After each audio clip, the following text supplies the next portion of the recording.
Live from a studio apartment, this is Misinformation.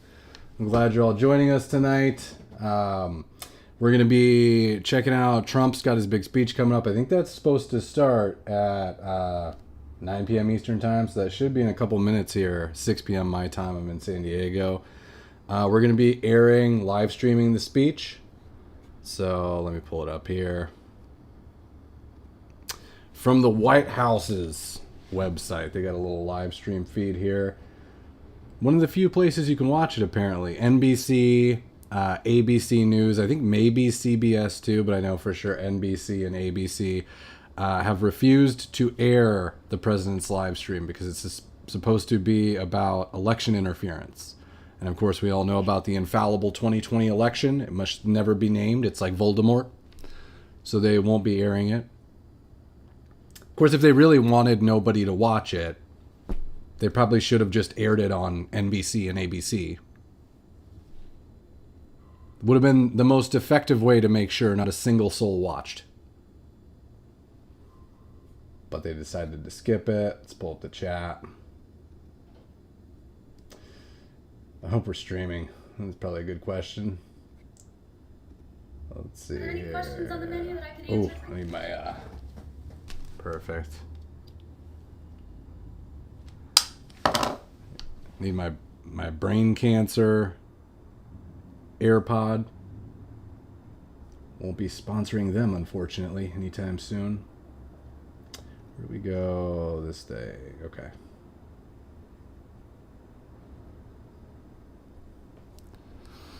What's up, everyone? File on in. A little bit earlier than normal, but we're just waiting for Trump to get going. Is this on? Is this thing on? Yeah.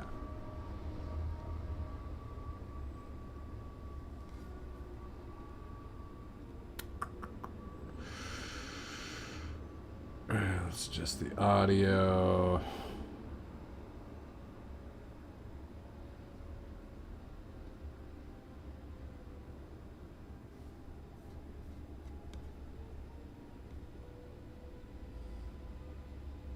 What's up, Lynn? Not that you're the only person tuning in, Lynn, but just happened to notice you there. Waiting on Trump. He's coming out. He's going to give some. He's purportedly going to be talking about Chinese interference in, I believe it's the 2020 election. So the rumors, and that's all we have so far, are rumors. May go as far as to implicate China in possibly scrubbing the voter rolls to try to find or create fake mail-in ballots to secure the win for Joe Biden. That's a possibility. We'll hear from Trump himself in a sec. Other rumors are that he's going to reveal that the FBI or the CIA has found up to 278,000 non-citizens that are registered to vote. That's what they're saying online. Someone was saying 100,000 non-citizens. Somebody else was saying 278,000. The bulk of which, I guess, are in California. Which makes sense.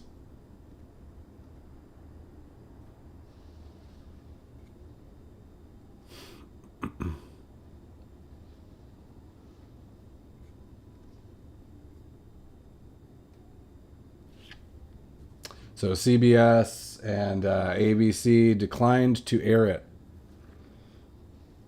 They're trying to make sure nobody watches it. Which is, if they wanted to make sure no one was watching, they could have just aired it on NBC and ABC. It would have been more effective, I think, actually. Should be starting shortly. I'll check YouTube, make sure it's not going on here. Well, same deal.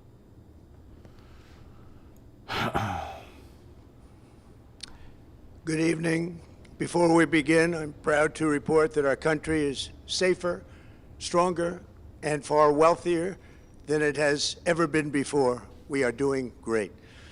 Less than 2 years ago, we inherited an economic and social disaster. Before we begin, I'm proud to report that our country is 48 safer, years, wide open borders, and far wealthier millions and millions of people pouring in before. all over the world, including criminals. Less than 2 years ago, we inherited 11,000 economic and social disaster, murders after the worst many of whom killed more than one person. Wide open borders with millions and millions of people pouring in from men and women's sports, crime ravaging our cities, voice, I know. and the whole world was laughing at us as a nation, but not anymore. 2 years ago, our country was dead. Now, we are the hottest country anywhere in the world. America is respected like we have never been respected before. We have more money being invested in the United States than at any time in the history of our country. More Americans are working today than ever before. This week it was announced that inflation saw the largest monthly decline in more than 6 years. Just happened. It was just given out. The media reported it, and we accept it. The best in 6 years. This better not be Trump just talking about how great America is for the next 40 minutes. I'm going to be pissed. Hardworking families, thousands and thousands of dollars, like with the provisions, no tax on tips, no tax on overtime, and no tax on Social Security for our great seniors, along with the interest deduction on a loan used to purchase a car, but only if that car is made in America, and a 100% expensing for our job-creating businesses. Our stock markets are at their highest point in many years, but we can actually say of all time. And your 401ks, pensions, and retirement accounts are setting records every single day, the highest in history. For years, we paid the highest price for prescription drugs anywhere in the world. Now we pay the lowest price under my most favored nation's policy because I was able to get the rest of the world and the pharmaceutical companies to act responsibly. Drug prices are coming down by 70, 80, and 90%. TrumpRx.gov, this will ultimately reduce the cost of health care. You have to go to TrumpRx.gov and take advantage of it. But the cost of health care is coming way down because of what we've done with prescription drugs. And with Trump accounts, every child in America now has access to a tax-free investment account to save for their future. Billions and billions of dollars are being invested, put in by companies and individuals to take care of our children so that at age 18 they will have potential. We know, Trump, you're great. And they'll get off to a great start in life. So for that, go to TrumpAccounts.gov and sign up your child or any child who'd like to sign up. Our previously wide open borders have been transformed into the most secure borders in the history of our country, with 0 illegal aliens being admitted to the United States in the past 14 months. That is 0. Nobody thought it was possible. We had the worst border in the history of our country, and now we have the best. Crime is plummeting nationwide, with the murder rate at its lowest level since 1900, or more than 125 years ago. We're making a record investment in our armed forces, and we have the strongest and most powerful military by far anywhere in the world. I built it during my first term, and unfortunately, we're forced to use it now. We won in Venezuela, which is now working with us to produce millions and millions of barrels of oil.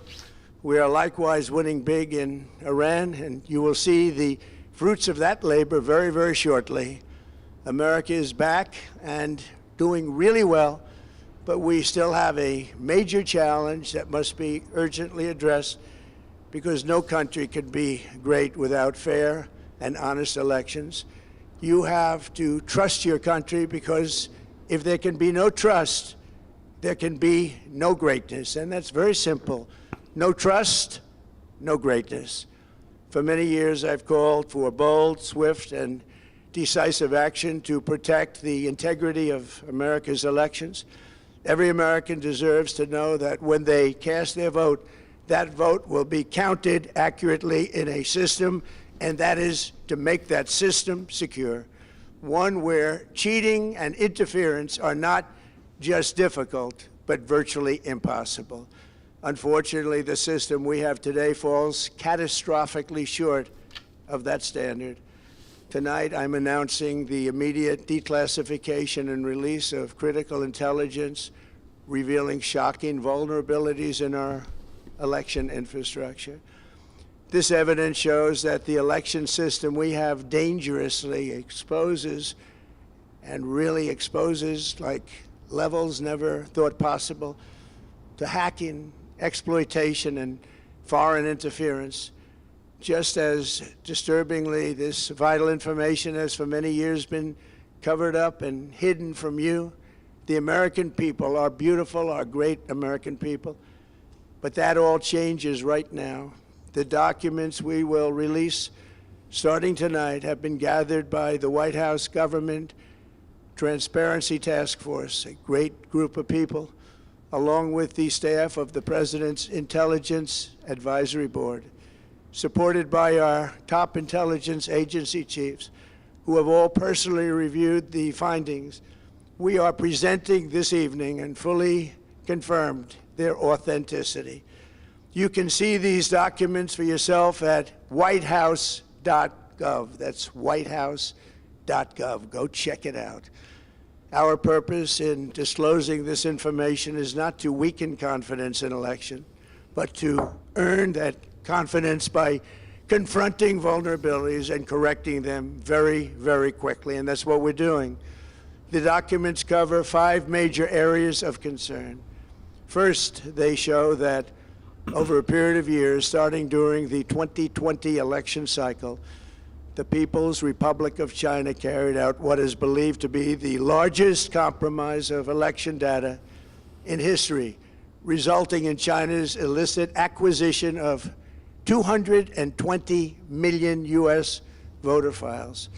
That information includes names, addresses, phone numbers, political party preferences, and other sensitive data that would be needed to register to vote and engage in other nefarious activities, which is exactly what was happening. This data loss presents an unprecedented election security nightmare. The intelligence even shows that China assigned a data exploitation unit specifically to this new project. Compounding the travesty, the second set of documents we are releasing reveals that members of the deep state, very, very famous group of people, in many cases, in our intelligence agency work to actively suppress and downplay information about the extent of China's sinister election meddling, covering it up from both the president and the American people like nobody thought was possible. U.S. spy agencies began learning about the compromise of voter registration files in 2020 when they discovered that tens of millions of voter data, think of that, tens of millions of voters' data in 18 states have been bought, stolen, or hacked by China.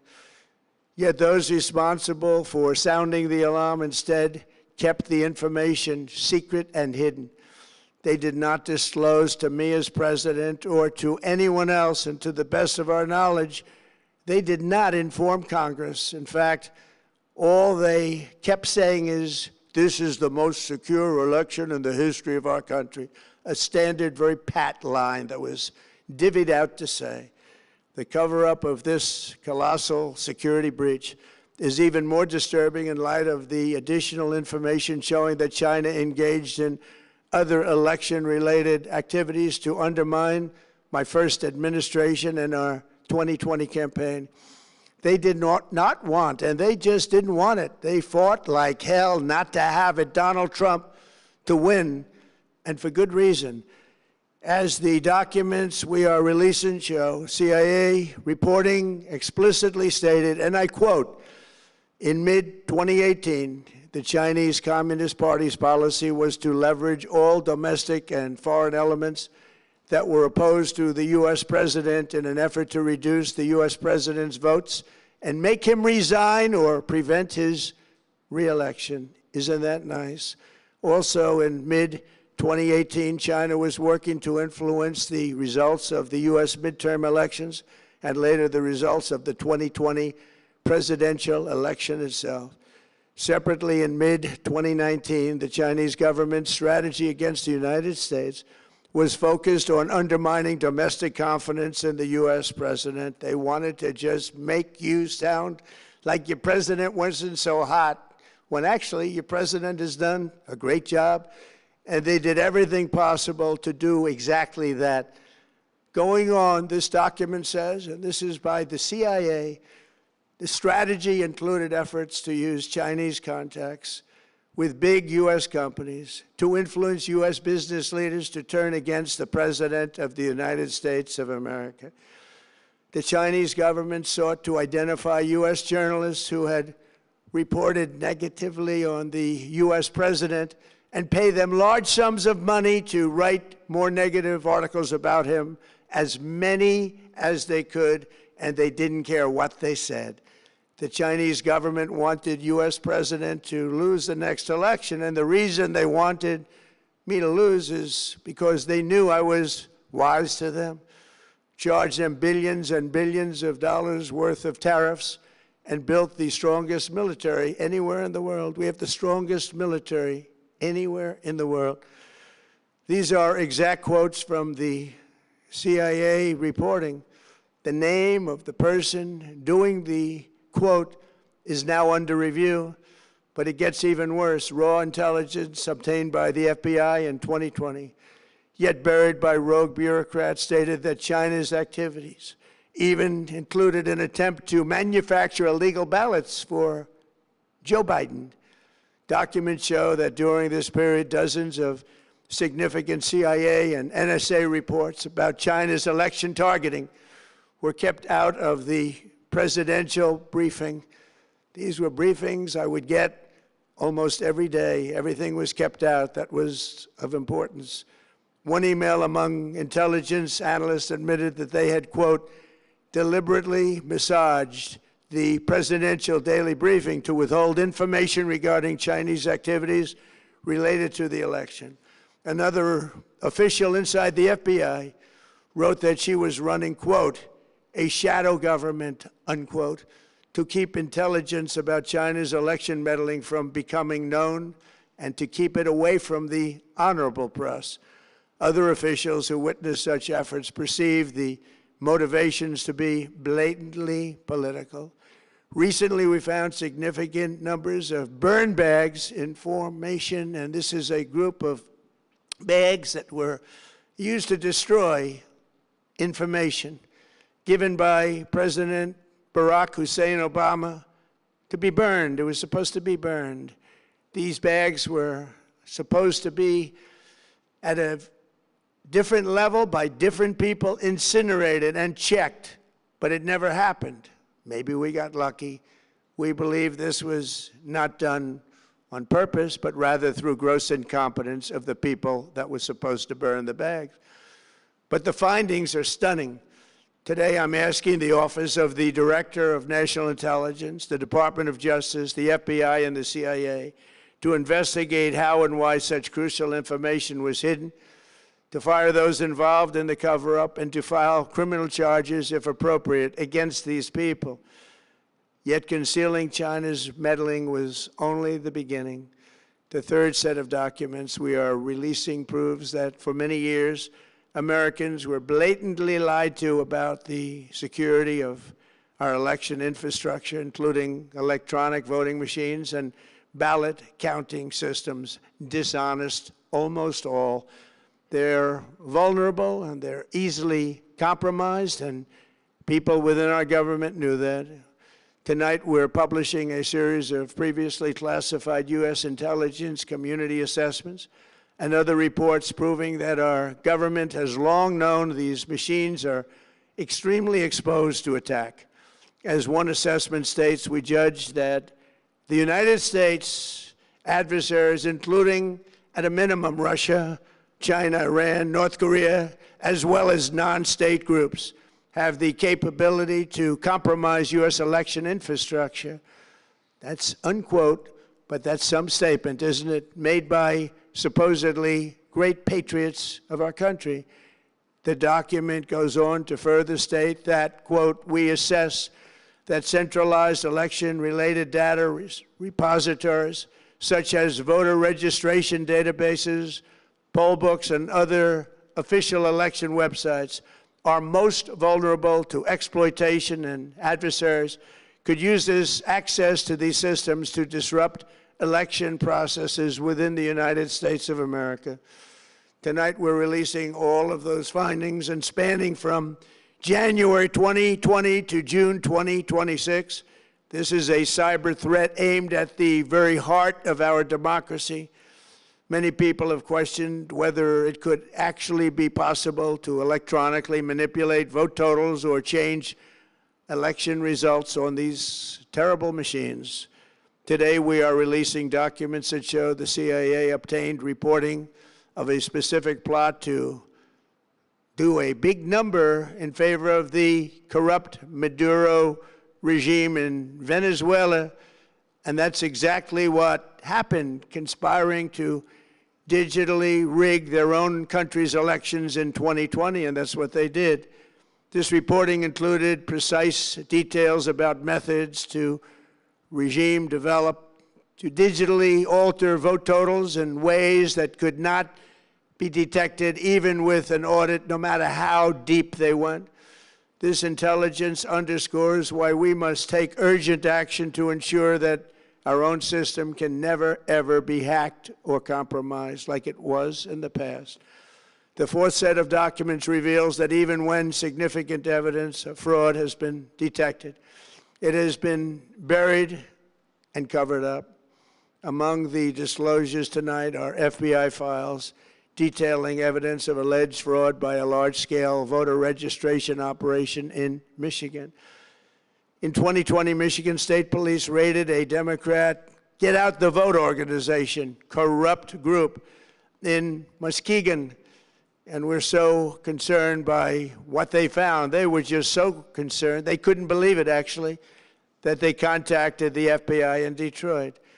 The documents state that some canvassers admitted to FBI agents that they signed voter registration forms in other people's names, submitted fraudulent registration for people who did not exist, and received gift cards tied to their number of applications that they produced. In other words, it was pay, play, and cheat.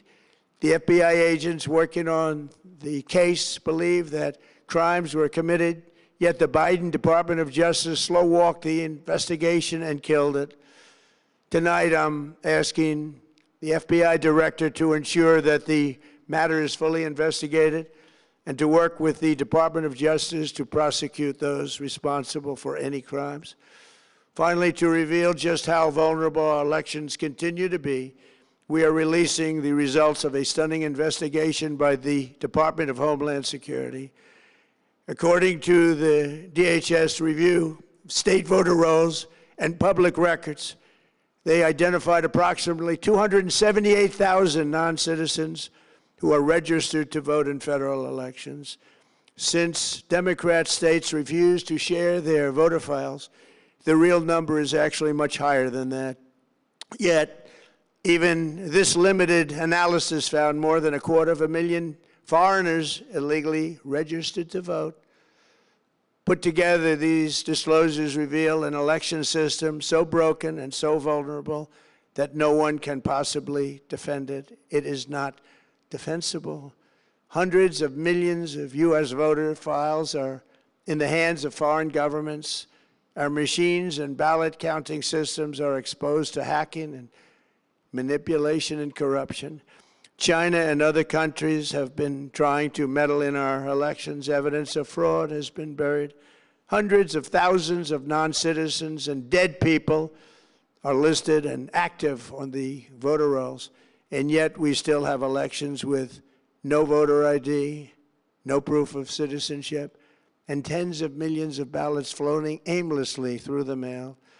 As one example of the insanity, California's recent election for mayor of LA and governor was held on June 2nd, a long time ago, but it was just completed a few days ago on July 10th. Think of that, much more than 1 month.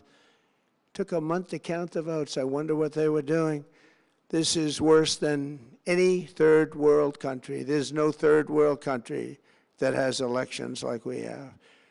In a rare move, NBC and ABC Fake News have both said that they would not cover this speech. They knew what it was about because of the fact that they don't like the topic, because they know how corrupt our system is and they don't want to reveal it. They and others in the media are part of a plot. They want to continue this fraud for whatever reason. They want to keep it going.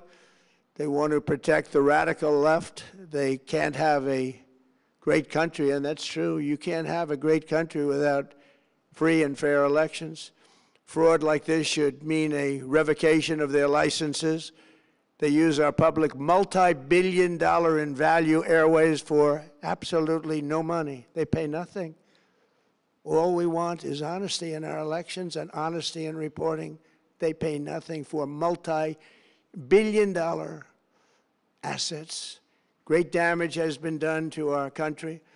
Our elections were left vulnerable to being rigged and stolen, and the trust of the American people was lost. This cannot be allowed to continue. Every American, whether you're a Republican, Democrat, Independent, or otherwise, should be able to agree that we deserve the most secure, honest, and fair election system anywhere in the world. Secure elections should be a partisan, really, we should be together, Democrats, Republicans, Independents, everybody, and it should not be a partisan issue. It should cause to unite us, not to divide us. This should be a cause. We should be united, not divided. In light of the brand new and irrefutable information I have revealed tonight, my administration is in the process of notifying the states whose election data was compromised by the People's Republic of China and many others.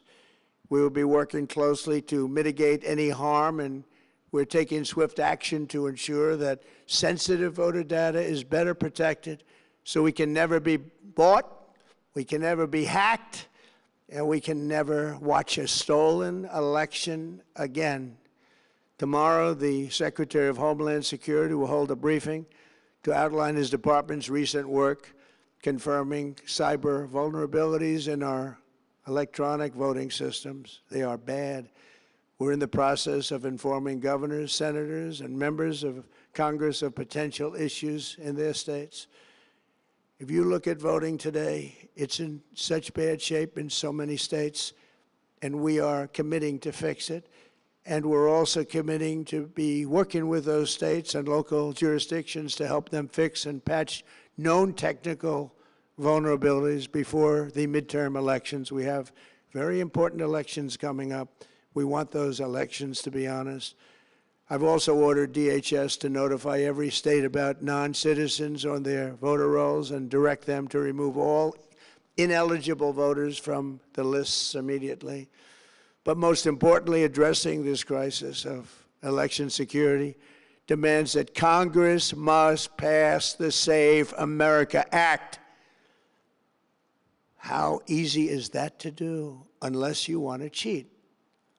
The only reason you wouldn't do it is you want to cheat because your policies are so bad and your candidates are so pathetic that you can't get away or can't get elected any other way. This landmark bill requires that all voters must show photo voter ID. How simple is that? Could I have your photo, please?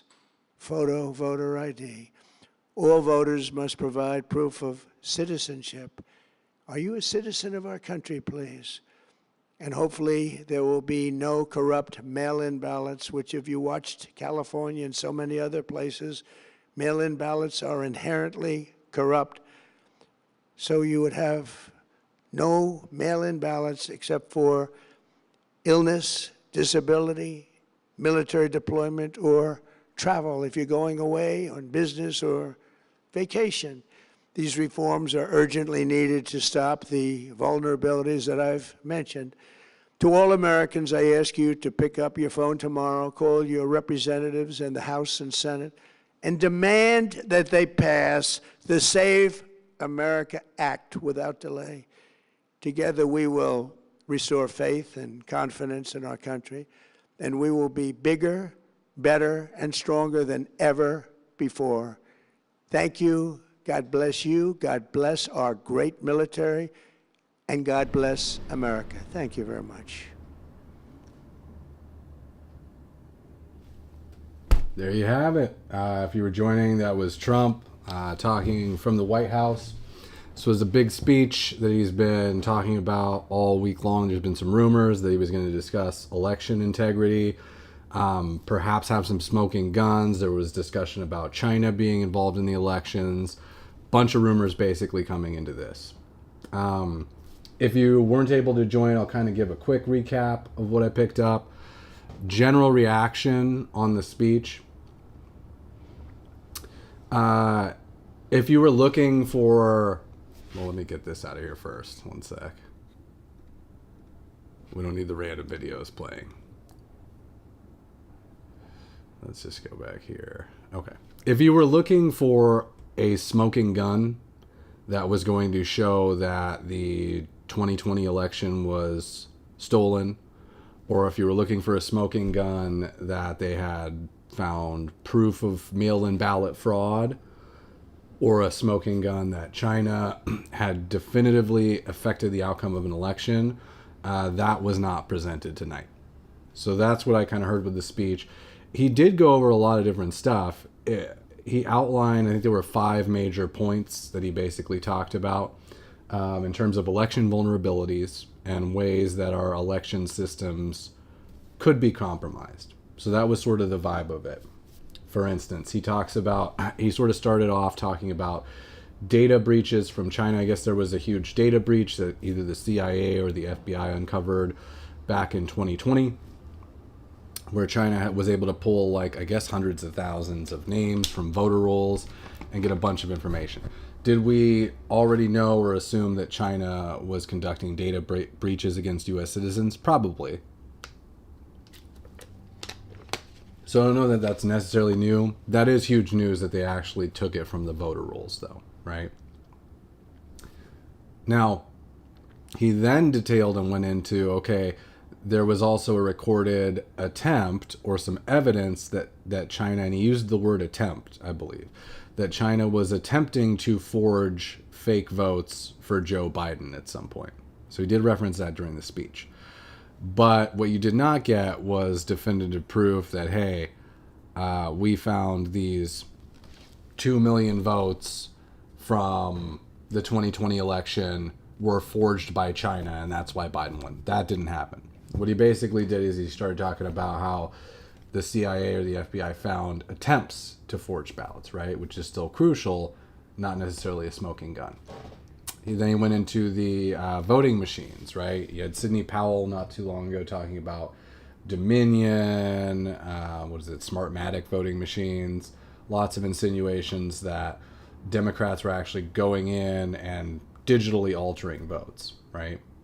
So what he talked about here was that the CIA and the FBI had identified major vulnerabilities in these machines. In particular, he cites that they found that in Maduro's case back in Venezuela, supposedly, this is what he alleges, that there's proof that they found that he actually was able to digitally alter votes within the voting machines in his country to sway the election in his favor, right? So then Trump is sort of insinuating if they're able to do it in other countries, these voting machines aren't as secure as the Democrats keep saying they are, which is a very valid point. But it is not a smoking gun. Again, he's not coming out and saying, hey, we found evidence that 200,000 votes in Michigan on these voting machines were digitally altered. He presented no evidence of that, actually. So as far as, was it the crazy big election drop that we thought might be coming? Not quite. I'd say it was about a 6 out of 10 for me in terms of how much this will sway anything. It's basically, it seemed to me to be a sort of laundry list persuasion to basically kind of point out as a counter argument to the Democrats who are saying, no, we have the most infallible elections in history and they can never be questioned, and mail-in ballots are great and voting machines are great. This was sort of a laundry list persuasion to make the case that here are these documented things from our intelligence services showing you that voting machines are vulnerable. There's data breaches hacking voter rolls. China, at one point he mentioned that China was involved in a paid campaign paying American news organizations to publish bad publicity about him. I think this was back in 2018 in the lead up to the 2020 election. So it's basically saying a bunch of bad things could happen, right? In the case of the paid stuff, I guess that did happen. But he's saying a bunch of bad things could happen. Therefore, we really need to pass the Save America Act, which is the act that has just passed the House. It's being sent to the Senate now. Would require voter ID. That's the big thing. So the speech to me seemed to be a big push by Trump to basically try to get voter ID passed. It was effective at pointing out a lot of these vulnerabilities. What else does he talk about here? He had a weird moment where he talked about burn bags from Obama, and he didn't really go into a lot of detail about it. He was like, we found these burn bags. It was supposed to have been burned from back in Obama's time, and I guess somebody left them there, and so we were able to find this information. But he didn't really go into, unless I missed it, I didn't see what the information was in the burn bags or what he was talking about with the burn bags. It sounds persuasive just visually thinking about an actual burn bag, but he didn't really go into detail there. Somebody says, I don't see why not having ID in secure elections is an issue. Yeah, it's only an issue if you would like to commit fraud, is what it seems like. I mean, Joe Rogan was pointing this out the other day, but like the only reason you wouldn't want ID is if you're either committing fraud or if you're the type of party that has a lot of non-citizens you're trying to smuggle into the country and you're hoping that they can at some point turn around and vote for you as a quid pro quo, right? That's why I think they do it in large part. That is one of the most, probably maybe the most consequential thing he discussed tonight was that apparently they have proof that there are 278,000 non-citizens registered to vote. He's saying these docs are up on the White House website. We'll check it out in a second, see if there's anything there. But my understanding is that the bulk of those non-citizens who are registered to vote are from California.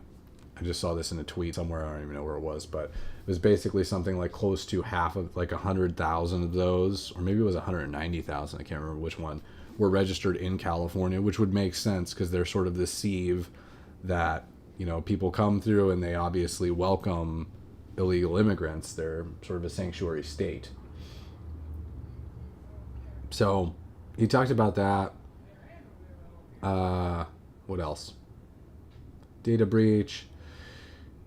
He talks a lot about, he went back into 2018, I guess prior to COVID actually, when he was still running for re-election. He talked about the CIA having evidence that China had waged essentially an influence campaign against him getting reelected. Which, again, it's one of those things, did any of us think that wasn't happening? Not really. I think we would all assume that not just China, but perhaps some other adversaries, maybe Russia, other places like that, were waging influence campaigns to not get Trump reelected because they don't like Trump. You know, he's really harsh on them. So obviously they would prefer brain dead Joe Biden in there versus a competent leader.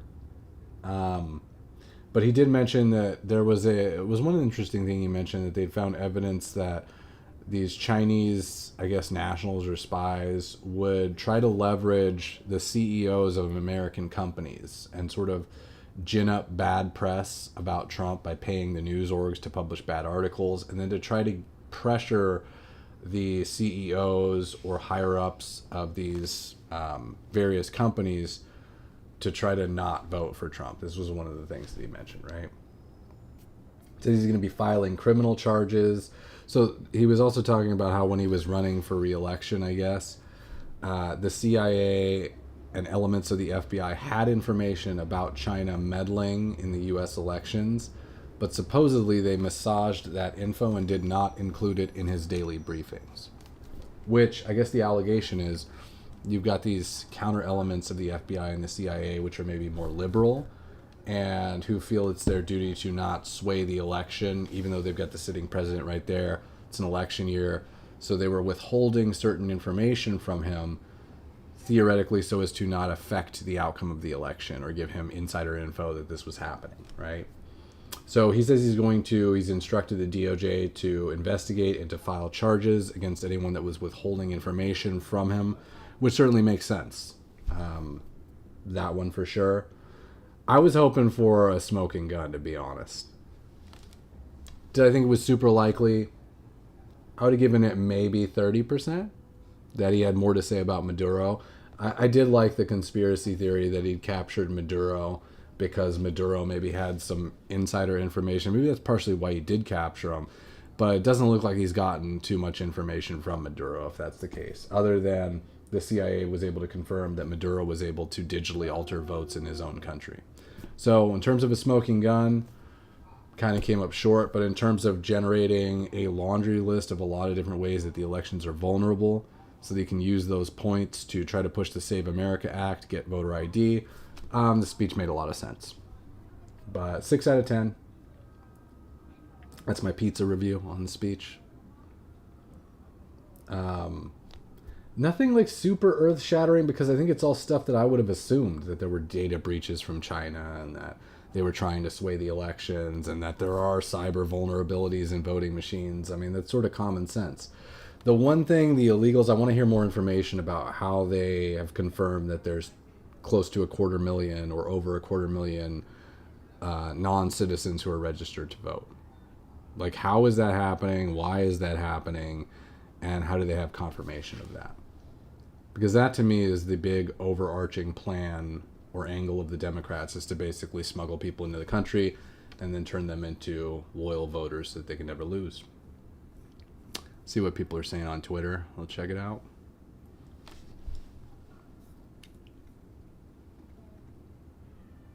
Hopefully no porn pops up. You can never tell on Twitter. Okay, well, here's the documents that he was referencing. He says you can find all of these documents on the White House website. I hope this isn't just like a ghetto list of China's acquisition, Michigan. He did mention a thing in Michigan that had happened.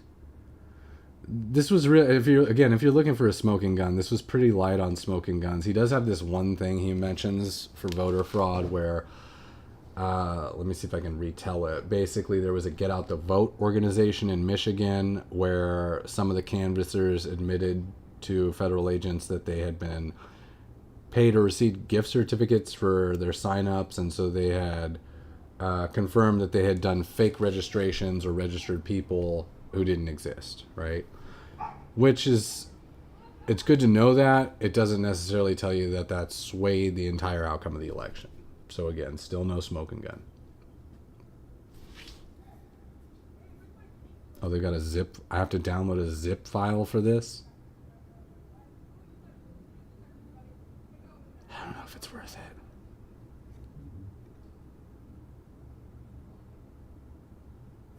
This is going to be like a huge zip file or what?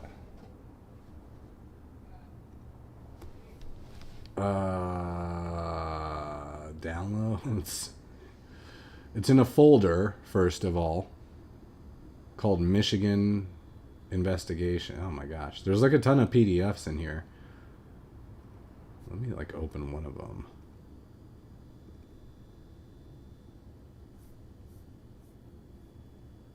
Okay, so it's basically the investigation.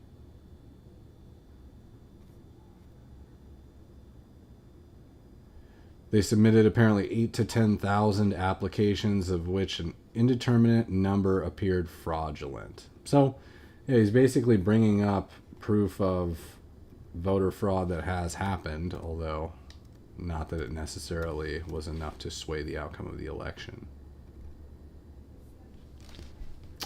I'm going to go back to Twitter. I don't have time to look through all these PDFs right now. I just got off work. I don't got time for more PDFs. There's Michael Knowles. China obtained 220 million U.S. voter files. Yeah, that's pretty crazy. How's there even that many U.S. voter files? Wasn't it like 90 million? No, it would have been around like, what, 170, 180 million people voting in the last election? I think something like that. 160 million, 70 million? That's Tim Pool mentioning that was one of the bigger stories that the intel shows China paid U.S. journalists to write negative stories about Trump. They certainly sound like they're guided by the CCP sometimes.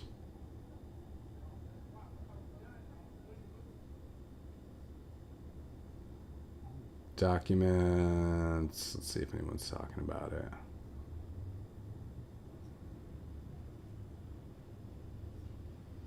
Yeah, I don't. In hindsight, I don't see why CBS or why CNN or NBC would refuse to air it. I mean, it didn't seem like it was crazy lies or anything like that to me. It just seems like he's bringing up a lot of references to actual documents that government agencies have. Yeah, Kamala says lies and conspiracy theories. Didn't sound like lies or conspiracy theories, although a lot of it was insinuation. It was sort of like, hey, if Venezuela's voting machines could be hacked and we have proof of that, then ours certainly can too. So it wasn't like a smoking gun. Here's some of the declassified emails here.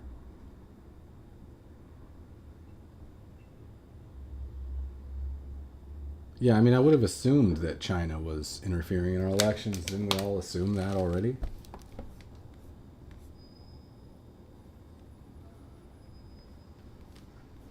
All right, let's go back here.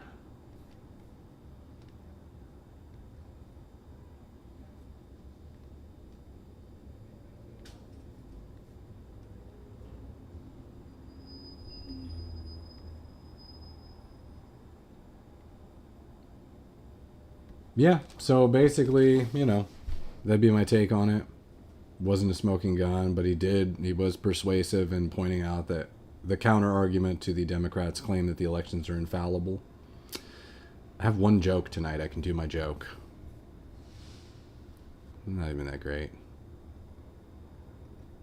I'm gonna go for it.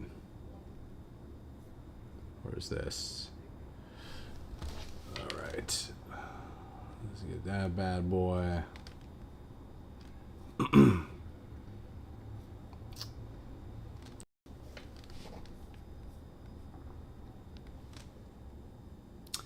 Well, Trump's teleprompter operator is under investigation for reportedly making over $100,000 on Kalshi bets. Yeah. Now, Biden's teleprompter operator is under investigation for elderly abuse. Than the percentage of the men who do so. End of quote. Repeat the line. Women are not without electoral and or political or Repeat the line.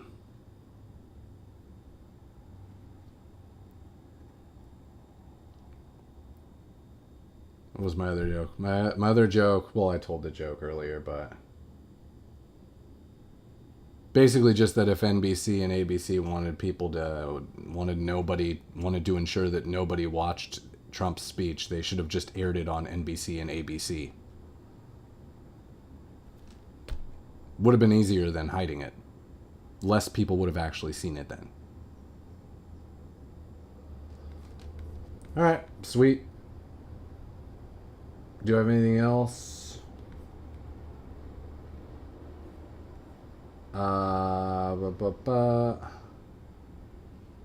That's pretty much it for tonight. Just the Kalshi thing with the Trump teleprompter operator. I think that was the other news from today. This just, again, like Trump's statements during the press conference, this seems obvious to me. Did we think that China was doing data breaches on us and interfering with the election? Yeah. Did we think that somebody who has access to everything Trump is going to say because he writes it into a teleprompter, do we believe that that person is going to bet on futures and make a ton of money off of correctly predicting what Trump's about to say? Yeah. And to me, this just goes to like Kalshi. Tim Pool has mentioned this before, but it's such a weird thing, this idea of like this gambling site that you can bet on just random stuff happening in the world.